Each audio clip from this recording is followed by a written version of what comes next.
करवा लीजिए, बीमार हो तो प्राइवेट अस्पताल में इलाज करवा लो, अच्छे स्कूल नहीं है तो प्राइवेट स्कूलों में पढ़ा लो। तो हम सरकार क्यों बनाते भैया?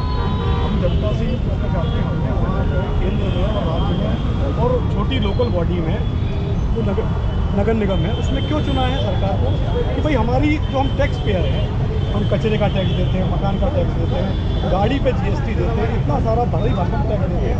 तो इसलिए देते हैं कि हम मरते रहें, महंगाई की मार झेलते रहें, हम डीजल भी महंगा भरवाते रहें, हम सिलेंडर भी महंगा भरवाते रहें। तो 500 रुपये जो 15,000 रुपये कमाता है उसकी जेब से अगर 6-7 हज़ार रुपये चले जाएंगे। चुनाव खत्म होने के बाद ही क्यों सिलेंडर बढ़ाए सरकार ने? क्या मंशा रही सरकार की? देखो, मंशा सीधी है कि उन्हें उद्योगपतियों को बढ़ाना है, जनता से उनको लेना देना नहीं है। चुनाव में नाम लिया करते हैं, इलेक्शन कमीशन उनका है। जनता अब आने वाला समय मुझे ऐसा लगता है कि चुनाव होएंगे क्यों, उन्हें जनता से वोट लेना ही नहीं है। जनता के बारे में सोचते नहीं, परसेप्शन बनाते हैं हिंदू और मुसलमान का चुनाव के बीच में। शुरुआत में विकास की बातें करते हैं, आखिरी तक हिंदू मुसलमान के बात सोच जाती है। और चुनाव जीतते जैसे भी जीतते हैं तो इनकी एजेंसियाँ जिताती हैं। बाकी ये जो समय है बीजेपी का पाताल का समय है, उनकी कोई बिहेवियर नहीं चल रही है। ये सीधे सीधे वोट चोरी कर रहे हैं और सरकारें बना रहे हैं, तो उन्हें जनता से लेना देना क्या है? इसीलिए ये फरमान जारी हो गया है। जो तुगलकी फरमान अंग्रेज जारी करते थे, काला कानून अंग्रेज जारी करते थे कि 1,000 रुपये बढ़ गए, भराना हो भराओ, लकड़ी से उसमें कुछ जो गोदी मीडिया है वो उसके फायदे ही बताने लग जाएगी कि हमने लकड़ी से खाना बनाना चाहिए। फिर लकड़ी से भैया इंदौर का आदमी बनाएगा तो प्रदूषण किस लेवल पर जाएगा? तो ये भी समझने की जरूरत है। ऐसे अनपढ़ लोगों को हम जो प्रधानमंत्री बनाएंगे, एक तरफ सरकार वादे कर रही है उज्ज्वला योजना की और तमाम वादे कर रही है कि हम गैस सिलेंडर प्रोवाइड करवा रहे हैं जनता को, पर असलियत देखी जाए तो ग्राउंड पे क्या सच्चाई है? देखिए, 75 से 80% लोग अपने काम धंधे में मिडिल क्लास लगा सड़क पे आना नहीं चाहता, उसे इस तरह से फंसा हुआ है इंस्टॉलमेंट में, खर्चों में, तो वो सड़क की लड़ाई नहीं लड़ रहा है। 1% लोग जो भक्त हैं वो प्रचार सोशल मीडिया पे करते हैं, दूसरा गोदी मीडिया प्रचार उनका करता है, कंसेप्शन बनाया जाता है और जनता उसमें हमेशा किसी को, जैसे हम मान लो बीजेपी को वोट देते हैं तो लोग सोचते सभी ने दिया है, जो वोट नहीं देता वो सोचता उसने दे दिया होगा, परंतु ये चोरी से जीत रहे हैं। इनकी आज मेन है ही नहीं देश में। अगर सही में बैलेट पेपर में चुनाव हो जाए तो उनकी 10-20 सीटों से ज़्यादा आने वाली है। क्या अगर ऐसे महंगाई बढ़ती गई देश में, जैसे महंगाई बढ़ती जाएगी तो क्या आम जनता पर क्या प्रभाव पड़ेगा? ऊपर और बढ़ा दिया है, ये इनके साथ में है। वही आज अपन कचौरी समोसे पहले 10 रुपये के मिलते थे, आज सीधा वो 20 रुपये से हो गया है। जो पहले रोटी 12 रुपये की आती थी वही रोटी आज 24 रुपये की हो गई है। तो आम जनता पे असर क्या हालात होने वाले अगर ऐसी महंगाई बढ़ती गई तो? ये तो जनता समझ रही है और हम भी जनता है तो हम भी समझ रहे हैं। ये बीजेपी है, कहती कुछ और है करती कुछ और है, मुँह में राम बगल में छुरी। और ये धर्म की बात करते हैं, धर्म का ABCD नहीं जानते हैं।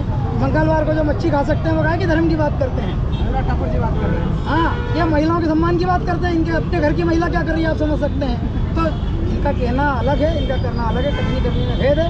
बीजेपी पिछले 15 चुनाव 16 चुनाव लगातार हार चुकी है, जनता इनके साथ बिल्कुल भी नहीं है। ये फोकट का फुग्गा फूला जा रहा है, जो फूटने वाला है बंगाल में फूट चुका है। सब जगह जनता इनको, अगर ये खुद नहीं आएंगे तो जो बड़े बड़े पेड़ हैं कि रास्तों के खुद बातों से नहीं मानते, जनता को कहीं वो नहीं करना पड़ेगा। जनता मालिक है। जहाँ इस देश में जनता के द्वारा, जनता के लिए जनता का शासन चलता है और बीजेपी इस बात को पूरी तरह भुला चुकी है। वो हमारी गंगा जमुनी तहजीब में सेम लगाना चाहती है, वो हिंदू मुस्लिम करके ध्रुवीकरण करके चाहती है। मगर मैं धन्यवाद करूँगा जनता का, जनता में कोई हिंदू भाई हो, मेरा मुस्लिम भाई हो, सिख ईसाई कोई भी हो, सब एक साथ एक एकता से लगे हुए हैं और बीजेपी के हर गलत मिशन को फेल कर रहे हैं। बीजेपी चंद दिनों की मेहमान है, बीजेपी वास्तव में तो जा चुकी है लेकिन संस्थाओं के लिए काम कर रही है। जिस दिन ईवीएम से या बिना ईवीएम से ईमानदारी से चुनाव होगा, जिस दिन फेयर चुनाव इस देश में होंगे, क्योंकि अभी संविधान खतरे में।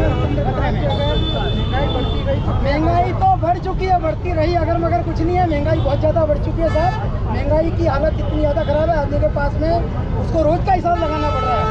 महीने वाला व्यक्ति भी रोज का हिसाब लगाता है। स्थिति बेहद खराब है। मोदी सरकार को चाहिए कि या तो सुधर जाए, जनता का काम करे, और नहीं करेगी तो जनता उनको हटाने वाली है और हम जैसे लोग उसकी सेवा करने के लिए बैठे हुए हैं। मैं चाहूँगा महिला शक्ति स्वयं बता देगी 2 शब्दों में कि क्या स्थिति है। आज की स्थिति में महिलाएं जो घर चला रही हैं, जो गृहिणी महिलाएं हैं, क्या अगर इससे भाव बढ़ते गए सिलेंडर या आम रसोइयों के भाव बढ़ते जा रहे हैं तो क्या प्रभाव पड़ेगा? महंगाई का सबसे ज़्यादा असर महिलाओं पर पड़ता है, क्योंकि गैस से पड़ता है ना। वो बचत कर पा रही 2014 के बाद से, ना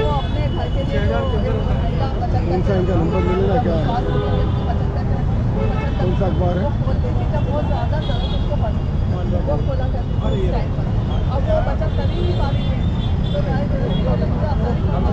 आज वो 350 सिलेंडर आ रहा है, अब बताइए महंगाई बढ़ रही है, दस्ती जा रही है, तो हम जो ये से चलाएंगे आम महिला लोग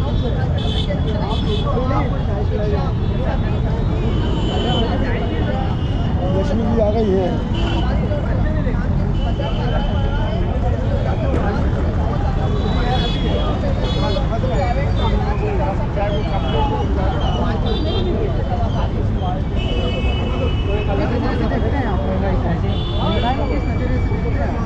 महंगाई तो सरकार के द्वारा दी गई महंगाई है।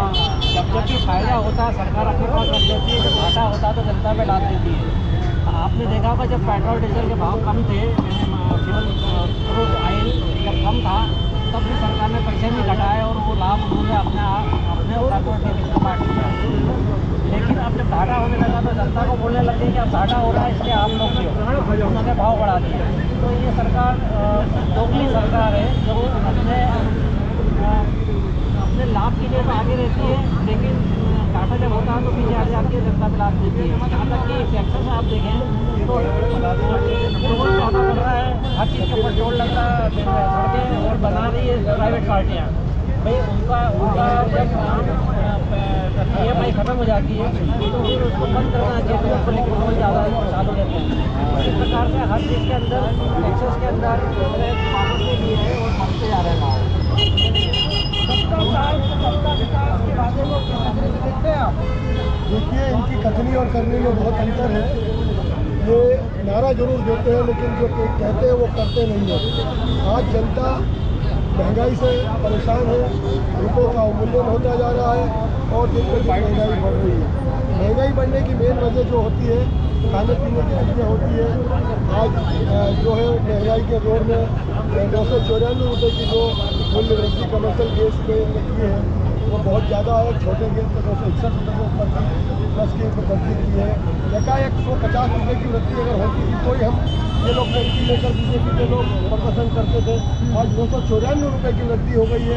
हर छोटी मोटी चीज़ें आज हमारे खाने पीने के लिए लोग परेशान हो रहे हैं। आज का ये हमारा आंदोलन जो है आम आदमी पार्टी की ओर से पूरे प्रदेश में किया जा रहा है।